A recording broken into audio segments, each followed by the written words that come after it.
Welcome back to Doing Football. Overvalued wide receivers we're talking about today. Some real disagreements came in our undervalued wide receivers, so be sure to check out that video. Drop a like if you enjoyed. Subscribe to the channel. Fantasy football content. You know what? 5 days a week is going to be coming soon because at this point, preseason's going. Lots of stuff going on. Injury front can always be scary. It has been. This is why you don't draft until you gotta wait, like the first week before the season. A few days before the season starts, best time to draft. So you don't feel like Jared Hall when Cam Akers tears his. Rest in peace. Anyways, make sure as well you check out our fantasy football draft guide. Link will be down in the description. Breakouts, bust, rankings, players to target by round. Everything is in there. Jared, back to you. Give me your overvalued wide receiver. My overvalued wide receiver, Adam Thielen of the Minnesota Vikings. Currently going off the board as the wide receiver 21 in ADP of 51. Like taking him at the beginning of the 5th round is way too high for me. Last year, he was the wide receiver 10 in PPR, but that was only on 925 yards. Juju was the only wide receiver in the top 20 to finish with less receiving yards than Adam Thielen. He was a big red zone guy. Oh my really God. relied Do you have on the touchdowns. numbers? We talked about this before. He had 14 receiving touchdowns last year, only behind Devontae Adams and Tyreek Hill in that number. And his touchdown percentage was ridiculously high. 57% of his red zone targets went for a touchdown. Yeah. 13 of 23. Devontae 13 Adams of 23, and he had 14 touchdowns. Yeah. So 13 touchdowns in the red zone of 14 total. And then Devontae Adams was only at 44%, Tyreek 35, Diggs 36. So he was much higher than those guys. That's terrifying. That's terrifying to look at if you're a Thielen owner. And you can't even be like, oh, well, Adam Thielen's just better in the red zone. Because if you look at the past, Adam Thielen in 2019, he only had 6 red zone targets because he was injured. He only played 10 games, but only 3 of them went for touchdown. And then in 2018, he had 20 red zone targets at only a 30% touchdown rate. So what's that? 27% less than in 2020. And then in 2017, he had 20 red zone targets again, just a 15% touchdown rate. Horrible story. Last year, my keeper league, we were really making a push to win the whole damn thing. Traded Adam Thielen for Austin Eckler like the week before he came back. And Thielen just he just wouldn't stop putting the ball in the end zone. It was crushing. He was so reliant on touchdowns last year. I was like, this is going to stop. Like, this can't continue. And it just did. So we saw what happened. Like, sure, he can put up that many touchdowns, but is he going to do that again? Probably not. Like, the odds of it happening are so low because touchdowns are kind of fluky. And as we can see with his past, he definitely hasn't shown that he can do that consistently. And if you look at his targets per game, last year he had 7.2. And besides, not counting 2019 because he only had 4.8 injury, but 2017 and 2018, it was 8.9, 9.6. So he's definitely going down in his involvement in the offense. And Justin Jefferson is going to see an even bigger role this year. Yeah. Sophomore year, he's going to be the main guy. Irv Smith, he's coming up. He's going to take probably more Kyle Rudolph's role, but he's going to be more involved in the red zone too. Yeah. There've already been reports that he's a good red zone target for Kirk Cousins. So I could easily see him being the main guy there instead of Thielen. So I definitely am not going to be taking Thielen as early as he's going this year. It makes no sense to me as why he's going that high. Couple things that I wanted to add to that because I love what you mentioned. The success in the passing offense last year was a real outlier for this offense as a whole. It's typically very run heavy. Kirk Cousins threw a lot of touchdowns last year. The whole league really threw a lot of touchdowns last year without preseason. Offenses kind of feasted on the fact that defenses didn't have the time to build the scheme and all that kind of stuff. So that's going to come down. The touchdowns passing wise will come down. I remember when we talked about in our wide receiver rankings video a little while back, Justin Jefferson had an incredible year in terms of yardage. The touchdowns weren't at the rate it could have been, and he was really, really good against some of the top passing defenses in the NFL. So definitely he's going to continue to, I shouldn't say he's going to, guarantee the top 1,400 yards, but I think touchdowns and red zone targets are going to grow for him this year. He had 14 red zone targets last year, only 4 touchdowns. So I like that. Thielen's just, the red flags are there. It's he'd be a scary guy to pick this year. Way too risky for me. Adam Thielen or Brandon Ayuk? Oh, definitely Brandon Ayuk. 100% Ayuk. Okay. My overvalued wide receiver this season is Julio Jones, now a Tennessee Titan. He is currently the wide receiver 12 on Sleeper.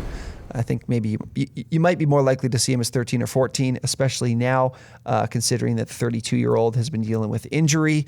Mike Vrabel's kind of said, we're going to take things very slow here with Julio Jones. He's never been a guy that's been featured in the preseason. He doesn't typically play preseason games. Yeah, he doesn't need to play preseason. He doesn't need to, and he hasn't for a few years now. But he's already dealing with injury, and we don't even really know what it is.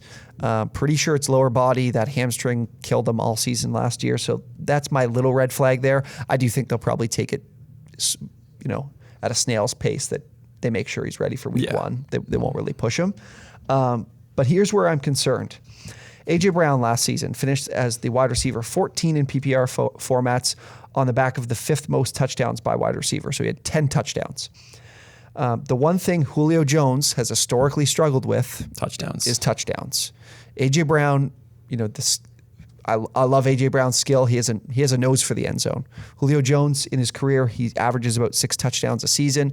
In an offense like this that's, runs through Derrick Henry, that's going to run the ball 300 times, touchdowns are going to be important for Julio Jones to meet this ADP at wide receiver 12 as a wide receiver 1, borderline wide receiver 1.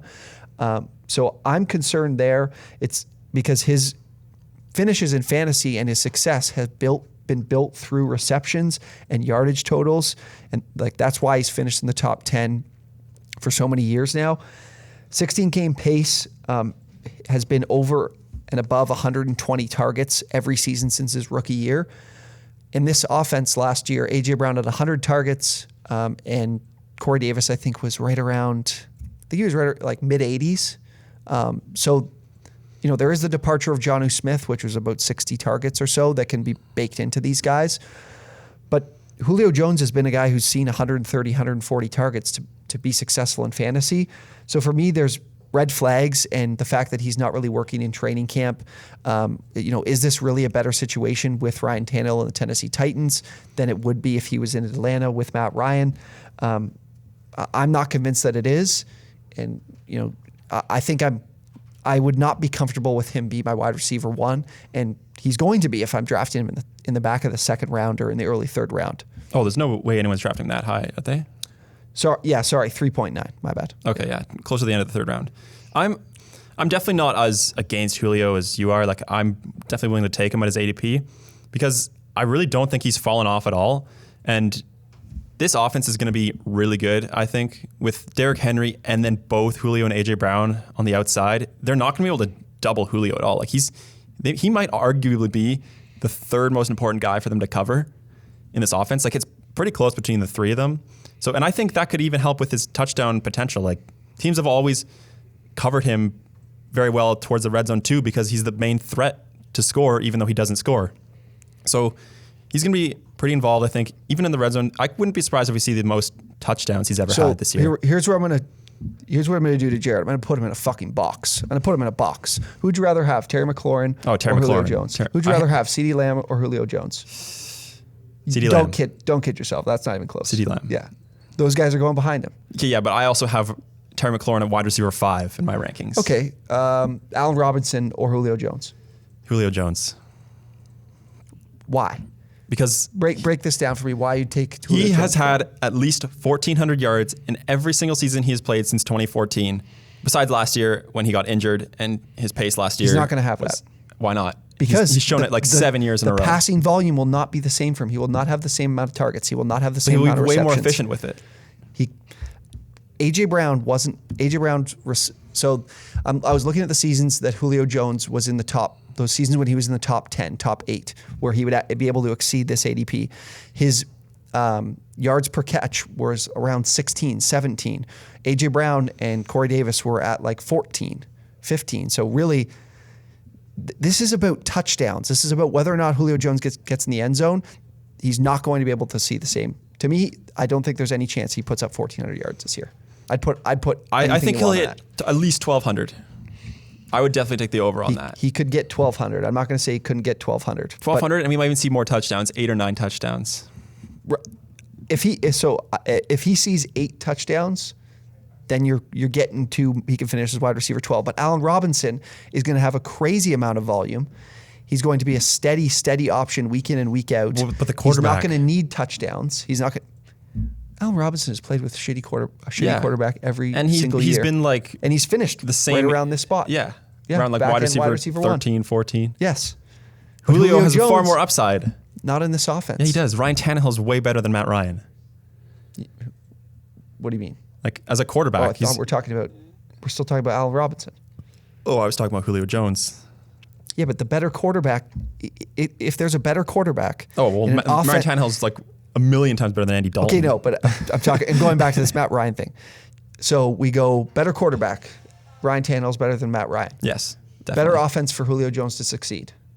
In terms of, sorry, I shouldn't say that because if you're on this side, then you're just going to say the Titans. But volume, where's He'll get he more better volume for? in Atlanta, but be more Yes. efficient in Tennessee. He could be more efficient, yes. But does that result in him outperforming wide receiver 12? I think in order to, he would have to score. A.J. Brown's had over 1,000 yards and scored 10 touchdowns. I don't necessarily think he'll finish here. outperform it. I think he'll be right around there, which is why I'm okay drafting him. But I'm not like super excited about him. Exactly. I'm not I'm not fading him. Like Allen Robinson. I think all those guys. I know I'd rather take all those guys. He's just not somebody who I think is overvalued. I think he's perfectly valued where he is. He's too. This is just a guy I'd be way too worried about. There's too many red flags for me to take him as my wide receiver one. I don't think there's many red flags. It's Julio Jones. He's one of the best wide receivers in the league. He hasn't shown signs of slowing down at all. He's been wide receiver 7 or better every single year since 2014. Yes, he's been fantastic. I'm not taking away how good he's been. I'm certainly not taking away from that. He's a generational wide receiver. But this is a year removed from, again, I'm never going to be the guy that's, recency bias, like he's an injury-prone guy. He's not. He got hurt last year. But if he's already dealing with injury at this age, this early in the season, that's one red flag. We talk about injuries. He deals with injuries every year. It still plays every year. Besides last year, he would still fight through them every single year. Father Time is undefeated, brother. Father Time is undefeated. He still got it. It's Julio Jones. Generational talent. I know what you're saying, but I'm not. I can't do it. I can't do it if I'm there and there's those guys on the board. We need to hear what you guys think. Is Julio Jones going to be elite again this year? No. I think he will be. Unfortunately not. What does elite mean? Okay. Will he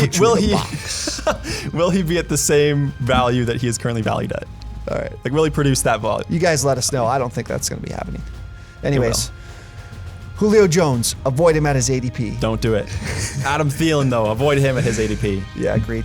Jared's really soft. He goes with guys that everybody in the fantasy community is like, avoid. Well, clearly not. Soft. He's going in the 5th round. Clearly not everybody's avoiding him. Be contrarian like me. People like contrarian type stuff.